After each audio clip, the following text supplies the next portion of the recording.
It's good to be with you. Yes, I got in midnight last night. I was asked to speak in Honolulu, which was really rough. And it was also happened to be my wife and I's 20th anniversary. So we were able to, thank you. It's nice when you can fly to Hawaii for work and celebrate an anniversary and my wife had never been to Hawaii. So that was fun to get to experience that with her.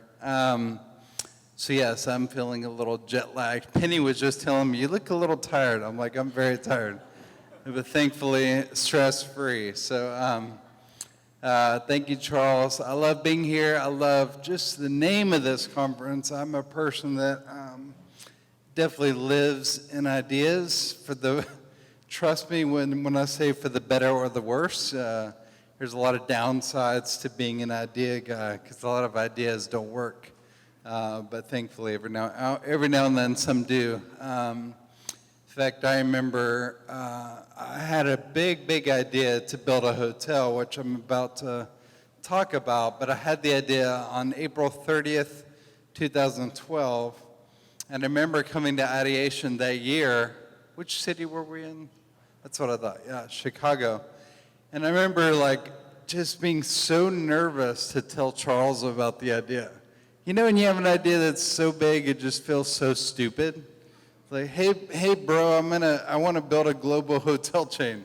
I just felt so dumb saying that. Truly stupid. Not brave, not courageous, just stupid. But I was like, I think I need to tell Charles anyway. And so we ended up discussing that, and it's really been a long time since then, and now Charles is helping us figure out that journey of what it looks like to do it, to build a hotel. But anyway, speaking of ideas, years ago, my friend John Acuff, he's a writer in Nashville, he said, would you speak at my conference? And I said, I'm really not a speaker. I don't want to be a speaker. I'm not trying to be a speaker. I said, I would be a terrible speaker because I can't remember a talk. I just don't want to do it. I wanted nothing to do with it. But then I had the idea. I was like, but I think I could draw a talk. And so I spent the next several days illustrating my story in Photoshop. It's the only tool. I don't even know how to use Keynote or all the other presentation apps, but I knew how to use Photoshop. So I was like, I've got an idea to make a talk in Photoshop. And so I did it, and that talk did very well. And I accidentally launched a speaking career, even though I didn't want to be a speaker. So I've now presented this little illustrated talk all over the country. And it now is a book that came out in April through HarperCollins. And so be careful what you say yes to, I guess. And so with that being said, I am going to have to usually have a monitor here where I can look at you and my talk, but I'm literally going to narrate this video, so I'm going to have to kind of watch it with you, if that's okay. Just hit spacebar to play it. Oh, there you go. So my name is Jeremy, and this is my story. I was born in Nashville, grew up in a suburb called Hendersonville. Hendersonville was originally known for being the hometown of Mr. Johnny Cash. Now it's known for being the hometown of Mrs. Taylor Swift. I love you, Taylor. Growing up, I was never smart. I couldn't pay attention for more than 3 minutes. I was quiet, shy, and really just average. I didn't make good grades. I always remember telling my mom and dad, I can't do this. That's when my dad started reprogramming my brain. He reprogrammed it with one simple sentence. It was a Bible verse, Philippians 4:13, I can do all things through Christ who strengthens me. He said this for years over and over again. In 7th grade, I discovered I could draw, so I started taking art more seriously. Something came alive in me whenever I would create. So I was failing miserably at all the mandatory academics, but I came to life in the optional arts. Heck, I was even tested with some fancy aptitude test my senior year, and here were the official results. Inductive reasoning, I got a 15 out of 100. It's okay, you can laugh. Analytical reasoning, 5. Structural visualization, 15. Observation, 15 out of 100. English vocabulary was a 5 out of 100. I'm pretty sure it's still a 5. Nothing has changed. So perfect. It's now been confirmed that I'm a complete and total moron. Thank you, aptitude test. But when it came time for college, all I knew was art. I could make pretty things, and that was about it. So I wanted to be a painter for the rest of my life. My parents made a call that was very wise and, in hindsight, way ahead of their time. My mom said it's going to be tough to make a living as a painter. You should look into computers and graphic design instead. Whoa, here comes those two words again. I can't. Computers are for smart people. Computers are for people who can focus. I'm not smart, so therefore I can't. So, off to the races, I went ahead and reluctantly jumped in. And guess what happened? I fell in love. It turns out that Photoshop is the coolest tool on the planet. And it's not just for smart people, it's for anybody. And it was definitely for me. So I studied graphic design in college, and I got my first job at a high-end ad agency. And after a year, my boss fired me. Not only did he fire me, but he suggested that I find another career altogether. Thanks, boss. See, he was too late. I had already started believing that I could do anything I wanted to do. So thankfully, I ignored him, and I worked for a couple more ad agencies. And then I finally realized that that world was boring. I was designing websites for air conditioning companies, and it's literally impossible to make an AC unit look sexy. So at the time, I had a few friends doing music. I knew how to design album covers with websites, so why not work for my friends instead? After having the idea, I quit my comfortable job the next day. I didn't think, I just jumped. I called the company Pixel Grazer, and it blew up. Album covers, websites, merch, we did it all. One day a friend said, hey, you should buy this new thing called a digital camera. Here we go again. Back to square one. I can't. There's no way. Photography is for smart people. I took one photography class in college and I made a D. My professor seemed to hate me, so I swore off photography for life. Literally told all my friends I will never become a photographer. So what did I do? I went to the bookstore and bought a book called Digital Photography for Dummies. I really did. True story. I learned about these scary things called f-stop, shutter speeds, ISO, white balance, and more. To my utter surprise, I actually understood it all, so maybe I wasn't an idiot after all. So I went and bought a whopping 3 megapixel camera and was ready to take over the world. The next thing you know, I was shooting those musicians, friends of mine, for fun, and I wasn't awful. I finally told all my design clients, hey, I'm taking pictures now too. You know what happened? I started landing a lot of gigs. One of those was for a record label, and I ended up beating a well-known Hollywood agent and her roster of celebrity photographers. So she called me and said, hey, I'd love to represent you. Your work is amazing.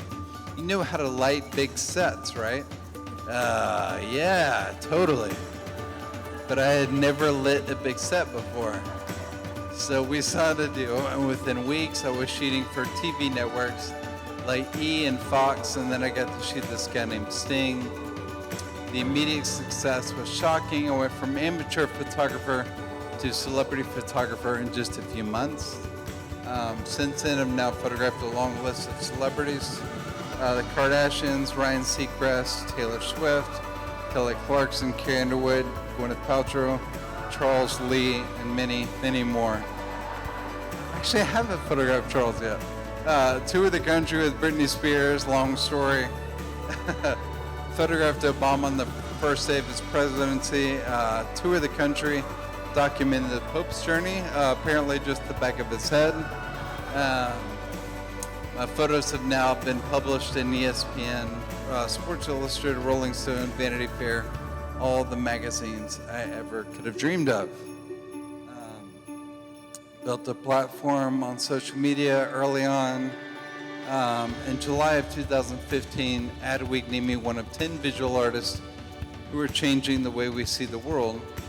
In 2014, Huffington Post named me the most influential photographer on the internet. So I did it, I thought. I made it. But wait, so what? Who cares? Was being a photography rock star really my goal? I realized that I shouldn't aim for greatness and stop there. Greatness should serve a greater purpose.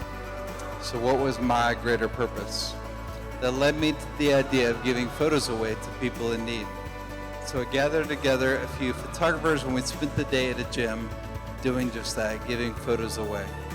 So I put a video on Facebook and people said, hey, I want to be a part of this if you do it again. So that's when I had the thought, what if this was a global event where photographers did this all over the world? No way, I can't. Global? You see, that idea that my parents instilled in me not only helped me overcome my challenges and insecurities, but it blew off my limitations and opened up the world to me. So why not start a global movement? So 9 months later, I put the idea out there, and word spread fast. So what happened that December of 2008? We had 3,400 photographers and 5,000 volunteers respond and give away 41,000 portraits in 543 locations in 42 countries around the world. Since then, the numbers are now approaching 100,000 people that have given away nearly 500,000 portraits in over 70 countries in every American state. But it's not the numbers that count, it's the stories. Dignity, beauty, and value, a sense of self-worth. These are all the things being given away that material possessions can't really deliver. We've seen grown women have their hair and makeup done for the first time. We've had people get jobs using their photos as their headshots. We've restored photos after natural disasters. We've had kids see their own faces for the first time in third world countries. We've had people get jobs using their photos as their headshots. We've had photographers say, this is the greatest thing I've ever done with my camera. We've had photography competitors become community after serving together. The Help Portrait was a crazy simple idea that has now reached around the world. And it made me realize that a simple idea and a camera could go a long way.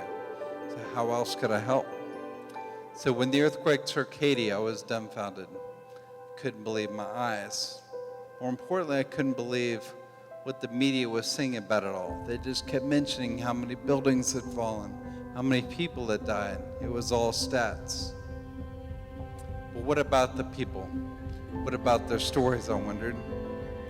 So as I sat on my couch watching CNN, I wondered what if these people could tweet. Twitter was brand new at the time, so most of them couldn't tweet. So what if I went down there myself and gave them a microphone in the form of a photograph? So we went around asking people what they had to say to the world. And the results were staggering, heart-wrenching, beautiful, and inspiring. This man said, my chopped leg is not the problem. The lack of government is the problem. This woman said, oh, the things I've seen. This man said, the earth may shake, but Haiti remains in my heart. This woman said, God, please show me the path of hope. But somebody had hope. We heard there was a wedding going on, and the thought was crazy because there were still aftershocks happening. There were still dead bodies laying everywhere. Who in their right mind would get married amongst all this devastation? So we found the wedding, and we asked them what they had to say to the world. Their response blew us away. They found the only paper plate, and they wrote on it, love conquers all. That music is not usually in my presentation. A couple years later, I decided to go back to Uganda with my friends at Exile International, but this time I wanted to collaborate with kids, specifically former child soldiers who had been abducted by Joseph Kony and the LRA. As a form of art therapy, we worked together to tell their stories. We interviewed them, I took portraits of them, and I had them draw the pains of their past and the dreams of their future. I even taught them how to draw these stories in Photoshop. And the stories weighed heavy on our team. one girl was forced to participate in the murder of her own mother. She was 7 years old at the time. And there was Dillish. Dillish had finished her art. She said, wait, I need to draw more. She said, they killed my mother in front of me and my baby sister. So my sister started crying, and so they picked her up by her feet and slammed her head first into a tree to also kill her. And this is Dillish's actual art that she drew, and I just screen recorded the monitor. But she needed to draw the soldiers and their camouflage and the guns and her sister. Other stories were even more graphic, more horrific, and evil to recount here today. But they all had glimpses of hope and redemption woven throughout. And I wanted to help show that. So I took their art and their portraits and their stories, and I mixed them all together to create these mixed media pieces of art.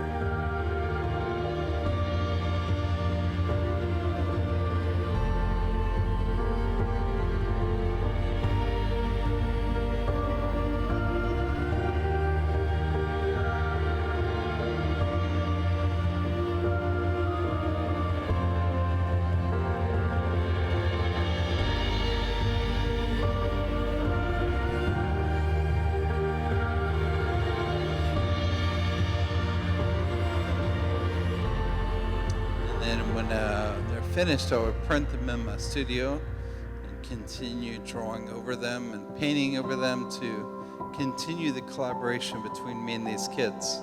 And then we would sell them online, and 100% of that money would go back to their continued art therapy.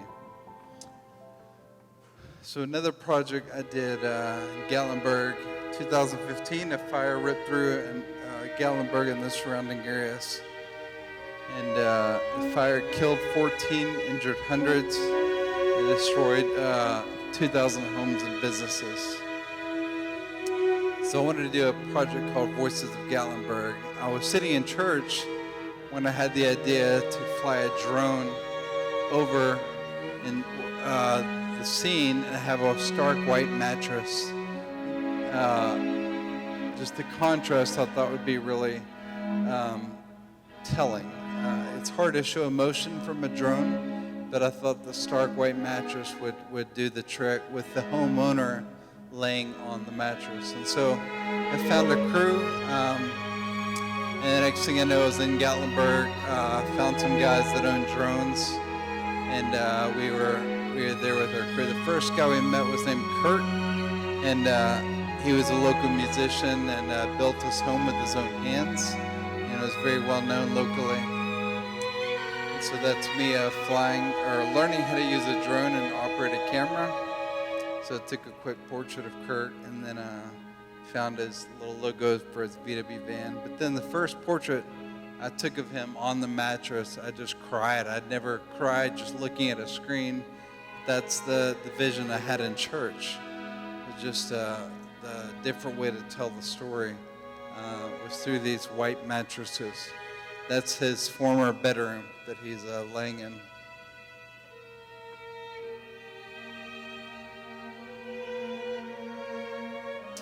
This was a state trooper, and she spent the night, saving others, and then came back and they had bulldozed even what was left behind a couple of days later, and she said, I just feel naked, I have nothing. And we met a family from Germany. The guy down the furthest left, he was a photographer like myself, and he had spent his whole life shooting around the world, and he lost his life's work in the fire, and so we had a really sweet conversation about photography and the meaning of our work. And he was so hopeful to get back out and keep shooting and start over.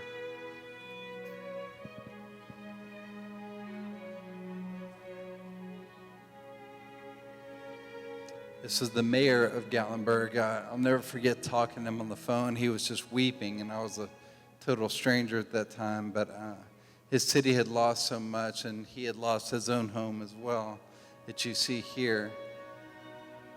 And I realized that as we were shooting, his daughters and family were seeing the home for the first time.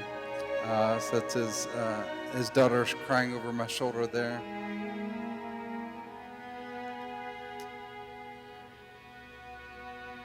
And then that's them in their former living room together as a family. And then we shot Mayor Mike and his wife in their former bedroom as well.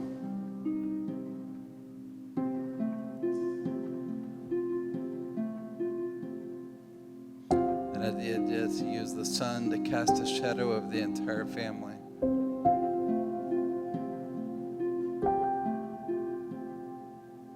This guy lost his home and his business. They were together decades of pottery recipes. Family pottery recipes were gone. His firefighter spent the night rescuing other families, drove by his home, it was fine, came back later and realized he had lost everything himself as well.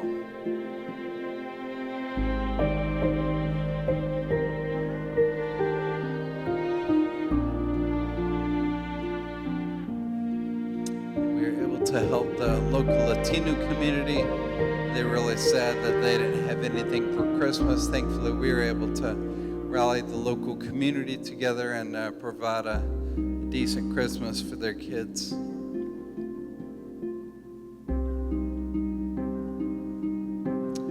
So I hugged my crow goodbye. I didn't know what was going to happen with this idea, but I thought it'd be a perfect fit for Time magazine. Once again, a stupid, bold idea, but Time just kept coming to my head. The next morning I woke up with one email.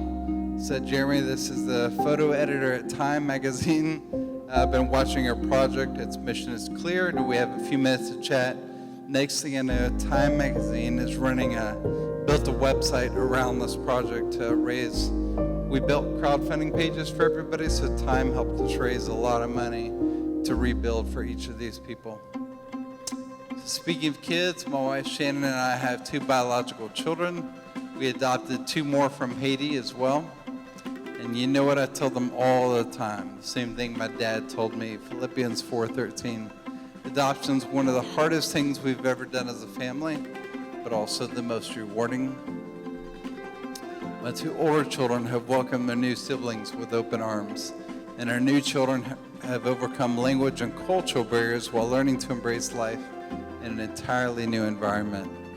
Every day they are all reminding us what it means to live out the idea that it took me so long to embrace. Nothing's more important than family.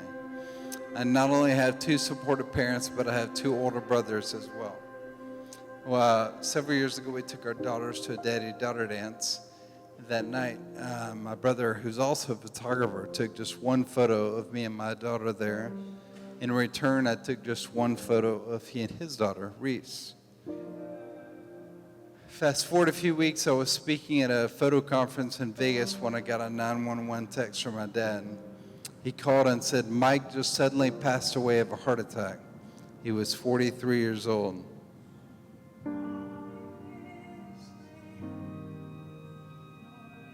That photo was the last time I took his picture, and one of the last times I saw him alive.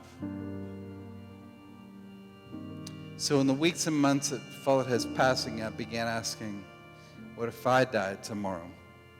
What about my kids? What if I could teach them everything I've learned in life just in case? We live in an age where it's really easy to document our thoughts and our feelings, so why don't we document our wisdom? Could you imagine if our grandparents and great-grandparents could have had the technology we have, and they would have done this, that they could have taught us everything they learned in life? With the beginning of our digital family trees, 5 generations from now, your family will be Googling you. They'll be reading our Facebook posts, our snaps, our tweets, Instagram, everything. It's pretty scary, right? So what are we saying and teaching them right now? That line of thinking inspired me to do just that. I launched something called C University, where I teach business and photography and things like fear of failure, marriage, work balance, lighting, Photoshop, all kinds of stuff, iPhones, spooning with wolves. So think about that. Little shy 5th percentile me from Hendersonville, Tennessee. And I'm now teaching the world about the very things in life that I thought I couldn't do. So now you know what I've done with my time here on earth. And so what about my future? The truth is, there's another idea that I had in the summer of 2012 that I've been terrified of. As you guys know, it's my Mount Everest, it's my Goliath. It's bigger than everything I just shared with you. The dream is I want to build a hotel called the Purpose Hotel. Not just a hotel, but a global hotel chain where everything inside the building would connect to causes and nonprofits. So where there'd be a charity water well in the lobby that teaches you about clean water. Every room would sponsor a child and tell their story. The artwork would come from humanitarian artists. The internet feed would fight human trafficking. The blankets would be sewn by survivors of trafficking. There'd be inspiring social films, curated books, soaps and shampoos provided by Thistle Farms. When you check out, you get a receipt showing your impact on the community around you. And then over time, your user account would keep a running tally on your cumulative impact on the world around you. So our tagline for this, which also hit me that day, was change the world in your sleep. That's the idea. And so here's a little bit of a rendering of where we're headed. This is coming to downtown Nashville, Tennessee, a block away from the convention center. It's super exciting. So the question is when. I believe the time is now. So I tell people to join me in building the purpose. You can get our website, you can join our mailing list, follow us on social channels. You can text that to that. Purpose Hotel to 44222. So do you see what I just did over the last few minutes? I took the first steps by speaking my dreams and fears to you. There's still no hotel yet, except for the idea itself. But this is how ideas become reality. You have to take that first step. You have to speak your dreams into existence. Text, call, or email somebody, tell Charles Lee and feel like an idiot. If I can do all this, and just imagine what you can do. What if you've been too afraid to try? What voices have kept you from reaching your potential? What voices have closed your sense of wonder? If you're alive, if you're breathing, we need you. We need your vision. So remember, the very word impossible actually spells I'm possible. So now hopefully we all know we can do anything we want to do. So there it is. That's my talk. That's it. Thank you. Thank you.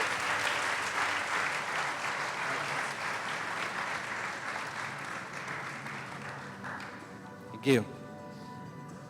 All right, I think we can go home now. That was amazing. I just want to spend a few minutes, and in a couple of minutes, I'd love to open up for a couple of questions for Jeremy from those of you who are sitting in this room. I'm going to begin by saying, we've talked about the Purpose Hotel for 7 years now, and I know we're now starting to actually work towards building it and launching it. What do you have found the most helpful in that process? Because there's a lot to think about when you think about building something of that magnitude. And one of the ways that you've done it is you found a really good business partner. Tell us about the story, because sometimes people see the face of an idea, and yet there's so many people behind them working towards it. So what has that been like for you? Yeah, I remember hearing a quote years ago. It's probably around 2012. Is it Scott Belsky, I think, that wrote a book about ideas, and he was saying how ideas are like 1% and the execution is 99%. And I remember being so offended by that as the idea guy. No, the ideas are much more valuable than 1%. And now that I've spent 7 years working on a hotel, I'm like, maybe the idea is maybe 0.1% of the value. Because the execution has been, I used to say I have no idea what I'm getting myself into, but the execution of this has been just infinitely infinitely more complex. And I tell people, especially creatives, that you have to find your peanut butter, because we're the jelly. You have to find that partner, that person who, another analogy is the whole left brain, right brain. Like I am extreme far right brain, and so there's a guy, I'm married to my wife, but in the business world, I'm married to my business partner. We've been together for 15 years, and he truly is a genius in his own right, and he's really carried the weight. As you see on our conference calls, we've been doing a lot of calls with Charles and Tina, and I often feel useless because I'm just sitting there listening, and they're on another level of intelligence that I just feel like I'm doing nothing. But it's extraordinary for God to, I don't know, I feel this idea really does feel like it was God ordained, because I wasn't seeking a new opportunity that day. I wasn't like rethinking my career.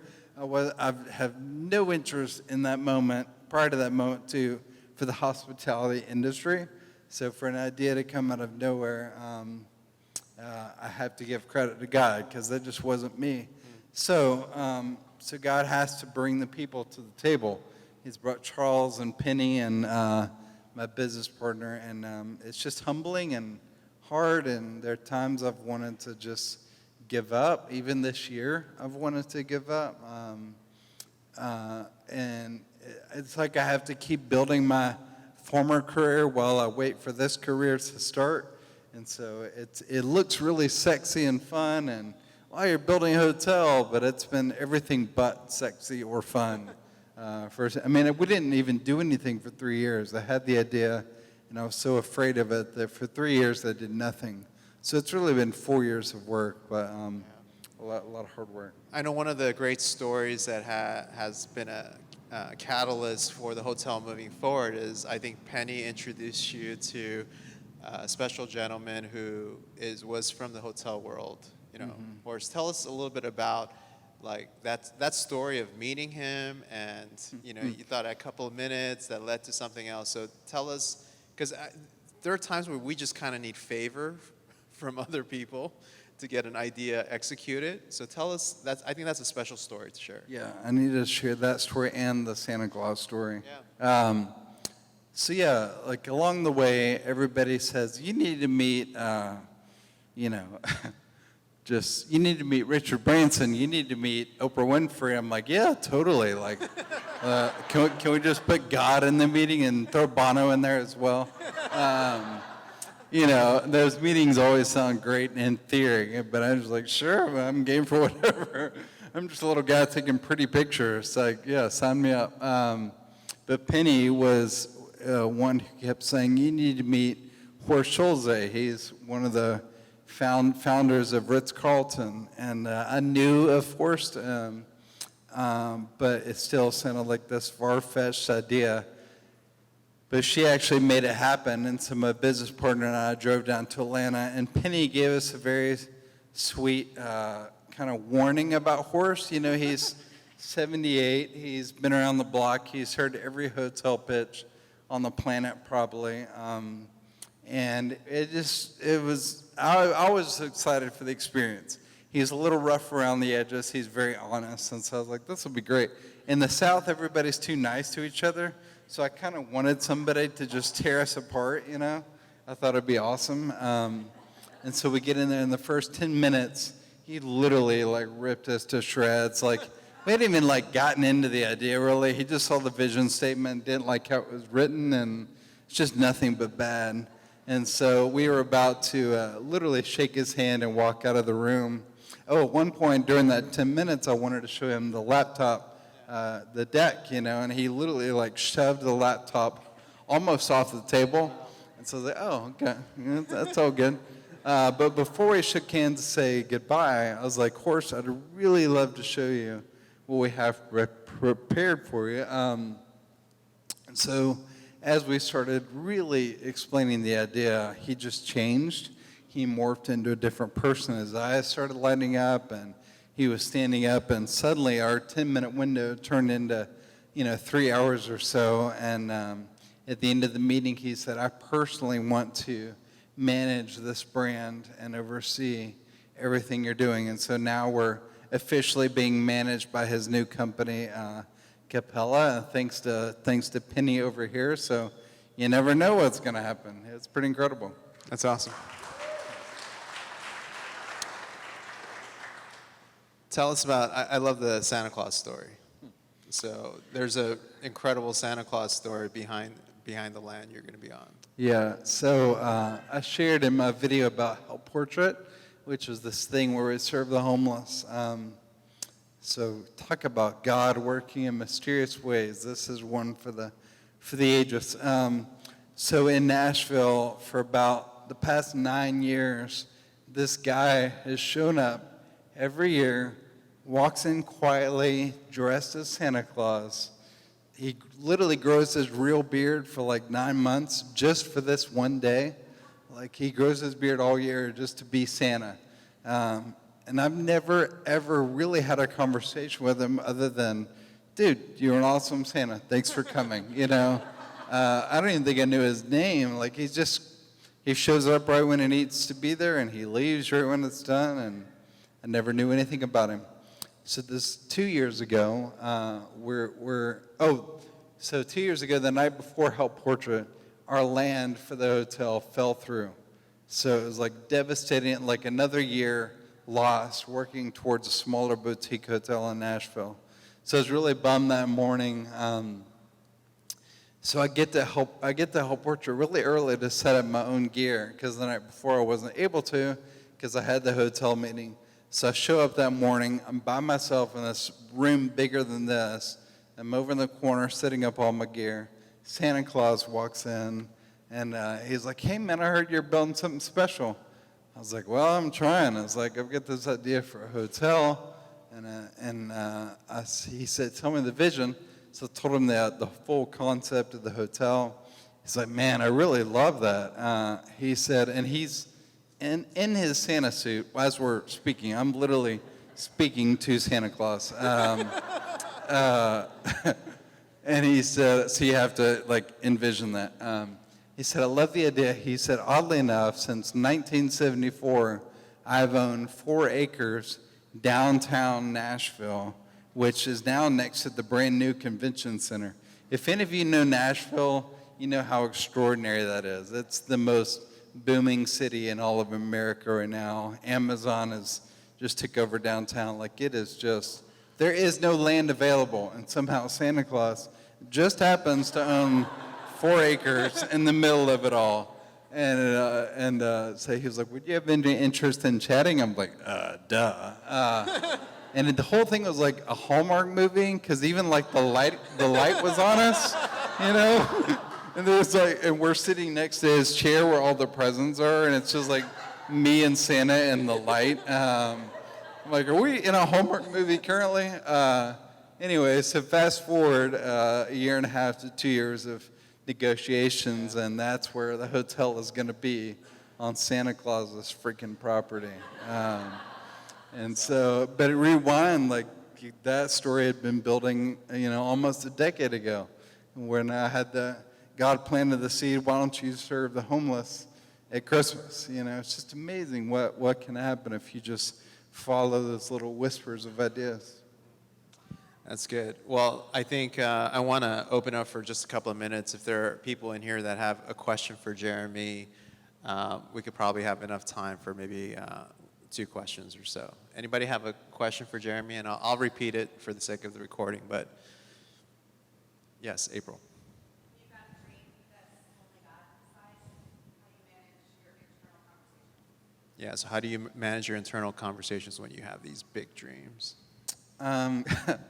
Gosh, that's a tough one.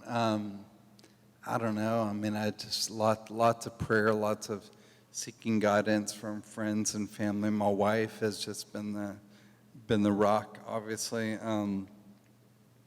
She has this amazing ability to bring me down when I'm too high, and she has this amazing ability to bring me up when I'm too low, and which is more often the case, obviously, when you're pursuing a dream for this long. I mean, it's just been so hard.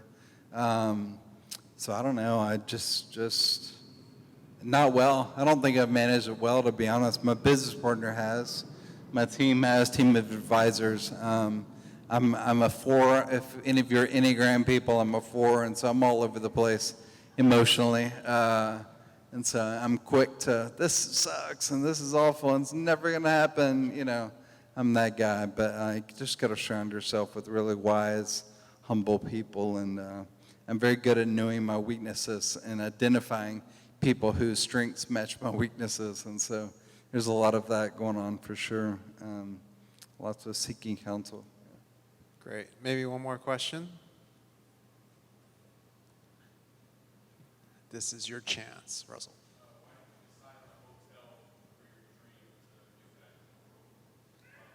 Yeah, what's kind of story behind why choosing the concept of a hotel? Kind of. I don't know. I mean, truly, like, I have to give you I'll paint the picture for the day the idea hit me. I was in Los Angeles shooting for an iPhone app company.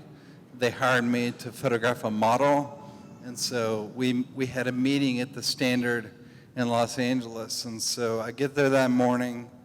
I'm walking to the room in the hotel to meet with the company owners, which this company is now like a $100 million company. It's crazy because these were just two buddies of mine starting a new thing. Anyway, my two buddies were like, we're all hanging out in the hotel.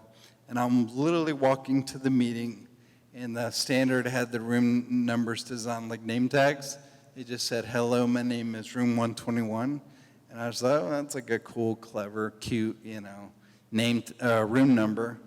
And I was like, oh, what if that room number could tell a story?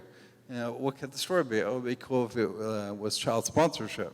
And then as I reached for the door to go into the room, it's like, oh, the door, the keys could be connected to the Giving Keys, which is a nonprofit that helps the homeless. And a friend of mine is the founder, Caitlin Crosby. And it's like, oh, I should chat with Caitlin about that.